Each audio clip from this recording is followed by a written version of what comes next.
এবার অভয়া খুন ও ধর্ষণ মামলায় সন্দীপ ঘোষ ঘনিষ্ঠ চিকিৎসক সুশান্ত রায়কে তলব করলো সিবিআই। সিজিওতে 4 ঘন্টা ধরে জিজ্ঞাসাবাদ করা হয় তাকে। অন্যদিকে এই নিয়ে টানা 4 দিন সিজিওতে হাজিরা দিলেন ফরেনসিক মেডিসিন আধিকারিক অপূর্ব বিশ্বাস। আরজিকরের মর্গের এক কর্মীকেও তলব সিবিআই এর। একে একে সিজিওতে ডাক পড়ছে উত্তরবঙ্গ লবির চিকিৎসকদের। এর আগেই সিবিআই জিজ্ঞাসাবাদ করেছে অভিক দে, বিরূপাক্ষ বিশ্বাস ও সৌরভ পালকে। আর এবার সন্দীপ ঘোষ ঘনিষ্ঠ আর এক চিকিৎসক সুশান্ত রায়কেও তলব করল সিবিআই এর স্পেশাল ক্রাইম ব্রাঞ্চ। সন্দীপ ঘনিষ্ঠ চক্ষু রোগ বিশেষজ্ঞ সুশান্ত রায় উত্তরবঙ্গ লবির অন্যতম মাথা হিসেবে পরিচিত। 9 আগস্ট আরজিকরে ছিলেন তিনি। থ্রেড কালচারের অন্যতম পুরোধা সুশান্ত রায়। আরজিকর কাণ্ডে নাম জড়িয়েছে সুশান্ত পুত্র সৌত্রিকেরও। উনি দক্ষিণ ভারতে নার্সিং কলেজ, তার শেয়ার নেপাল অব্দি পৌঁছে গেছে। নেপালে তার ব্যবসায়ী নাকি শেয়ার আছে, ইন্টারন্যাশনাল ব্যবসায়ী। মাননীয় মুখ্যমন্ত্রী ফালতু সৌরভ গাঙ্গুলি কত দূরে নিয়ে গেছিলেন, একে দিয়ে শিল্প স্থাপনের চুক্তি করতে হতো। বুধবার দুপুর 1:30টা নাগাদ সুশান্ত রায় সিজিওতে হাজিরা দেন। প্রায় 4 ঘন্টা পর তিনি বেরিয়ে যান। সুশান্ত রায় ও তার ছেলে সৌত্রিক রায়কে নিয়ে কর্তৃপক্ষকে বারবার সতর্ক করেছিলেন জলপাইগুড়ির সমাজকর্মী অঙ্কুর দাস। জবাব চায় বাংলায় তিনি জানিয়েছিলেন সে কথা।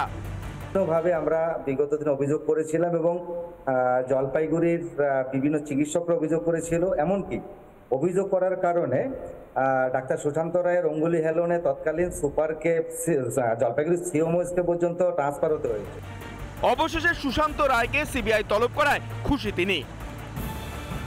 সিবিআই আজকে ডাক্তার সুশান্ত কুমার রায়কে ডেকেছেন, এটা আমাদের কাছে অবশ্যই ভালো খবর। রিপাবলিক বাংলার জবাব চাই বাংলা অনুষ্ঠানে ইতিপূর্বে আমি বলেছিলাম যে ডাক্তার সুশান্ত কুমার রায় এবং ওনার পুত্র সৌত্রিক রায় দুইজনে হেন অপকর্মণেই পারেন না। তত্ত্বপ্রমাণ লোপাটের সাথে সরাসরি যুক্ত উত্তরবঙ্গ লবির মাথা ডাক্তার সুশান্ত কুমার রায় এবং তিলোত্তমা খুনের সাথে সরাসরি যুক্ত ডাক্তার সুশান্ত কুমার রায়ের পুত্র সৌত্রিক রায়। এদিকে সিজিওতে জিজ্ঞাসাবাদের পালা চলছেই। বুধবার টানা 4 দিন সিবিআই দপ্তরে হাজিরা দিলেন আরজিকরের ফরেনসিক আধিকারিক অপূর্ব বিশ্বাস। ময়না তদন্তের সময় কারা ছিলেন, কিভাবে হয়েছে, তাদের নির্দেশে এই ময়না তদন্ত হয়েছে, এই গোটা ঘটনা জানার জন্য কিন্তু আজকে আবারও অপূর্ব বিশ্বাসকে তলব করা হয়েছে। জিজ্ঞাসাবাদ করা হয় আরজিকরের মর্গের কর্মী সন্তোষ মল্লিককেও। ঘটনার দিন মর্গের টেবিলে দায়িত্বে ছিলেন তিনি। 1 ঘন্টা পর সিজিও থেকে বেরোন সন্তোষ মল্লিক। ময়না তদন্তের সময় আমি ছিলাম না, তো আপনি কি করে? আপনার তো দায়িত্ব ছিল মর্গের, মানে মর্গের ইনচার্জ তো আপনিই ছিলেন। ময়নার তদন্তের সময় তো আমি ছিলাম না, আমার তো টেবিল ওয়ার্ক। আমাদের যেহেতু ক্লার্ক রিটায়ারমেন্ট করে গেছে, এখন ক্লার্ক নেই, আমাকে টেবিল সামলাইতে হয়েছে, পেপারস ওয়ার্ক আমাকে করতে হয়েছে। আমি ওখানে ওটা সরি ম্যাম। প্রতিদিনই প্রায় অভয়াকাণ্ডে তদন্তের মোড় ঘুরিয়ে দেওয়ার মতো একটা তথ্য সামনে আসছে। সন্দীপ ঘোষ, অভিজিৎ মণ্ডল গ্রেপ্তার হয়েছেন। এবার কার পালা? রিপাবলিক বাংলা। অভয়াকাণ্ডে বদল হয়েছে এফআইআরও। টালা থানাতেই বদল করা হয় এফআইআর এর কপি।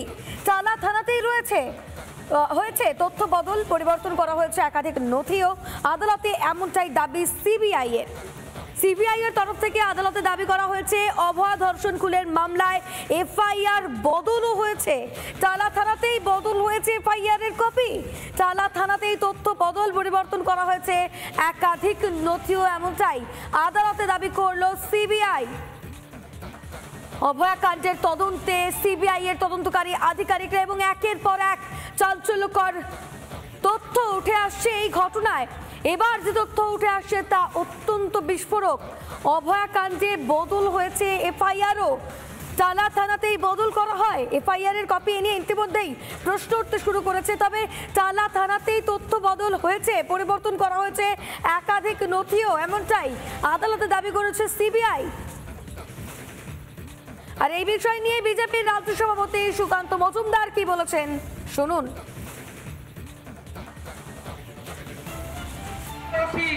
বেচারা নিচু দলের পুলিশ গোবেচারা মুখ, তার মুখ থেকে বোঝা যাচ্ছে যে তার মাথায় অত দম নেই, তার মাথায় ধরে 10টা মাথা নেই, তিনি সেই ধরনের কাজ করবেন। আমাদের কাছে স্পষ্ট খবর আছে আমাদের কাছ থেকে বিশ্বাসযোগ্য সূত্রে খবর আছে তারা থানার ওসির কাছে প্রত্যেক সময় নির্দেশ গেছে, ওই সেই নির্দেশের মধ্যে লেখা ছিল ম্যাডাম বলেছেন এটা করতে হবে, ম্যাডাম বলেছেন এটা করতে হবে। তাই তারা থানার ওসি আসল অপরাধী নয়, আসল অপরাধী হচ্ছে সেই ম্যাডাম যে ম্যাডাম নির্দেশ পাঠিয়েছে। দুর্নীতি আর দুর্নীতি, স্বাস্থ্য ক্ষেত্রে এই পাহাড় প্রমাণ দুর্নীতির শেষ কি এবার সিবিআই এর হাত ধরে? আরজিকর কাণ্ডের পরেই নজরে উত্তরবঙ্গ লবের কেন্দ্রে থাকা সুশান্ত রায়। ইতিমধ্যে তাকে তলব করেছে সিবিআই। সামনে আসছে সুশান্ত রায়ের একের পর এক দুর্নীতির কারনামা।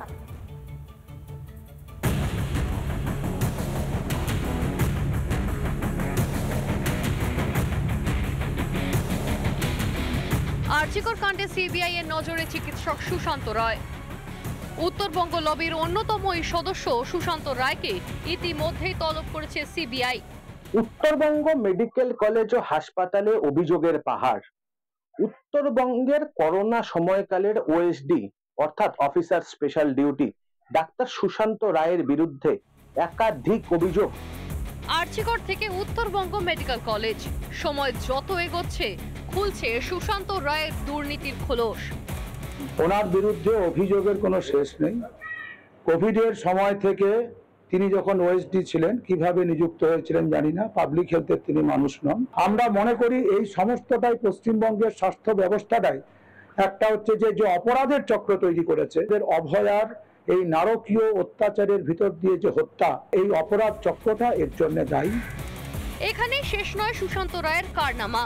থ্রেট কালচারের এক নতুন কাহিনী শোনাচ্ছেন খোদ উত্তরবঙ্গের মেডিকেলের চিকিৎসকরাই। এসপি দাস, শ্যামাপদ দাস, এ হচ্ছে একদম থ্রেট কালচারের শীর্ষে। তার নিচে কটা নাম ছিল? তার নিচে কিন্তু সুশান্ত রায়, সুদীপ্ত রায়, অভিজ্ঞ, বিরূপাক্ষ, সৌরভ পাল। এরপরে শুরু হলো নিচের দিকে। এইভাবে কিন্তু আমরা পড়াশোনা করতে অভ্যস্ত। কোনোদিন যে থ্রেট কালচারের এরকম একটা আমাকে ক্লাসিফিকেশন করতে হবে, এটা একটা লজ্জা, সামাজিক লজ্জা। এরা অনেক দিন ধরে এই কাজ করে যাচ্ছে।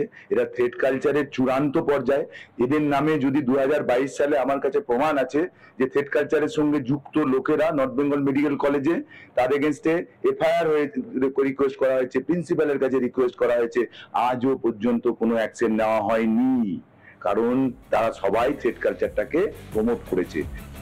শুধু কি চিকিৎসক, হাসপাতালের কর্মচারীরাও চাক্ষুষ করেছেন কিভাবে সুশান্ত রায়ের মতো দুর্নীতিগ্রস্তদের মদতে বছরের পর বছর জাল বিস্তার করেছে দুর্নীতি চক্র।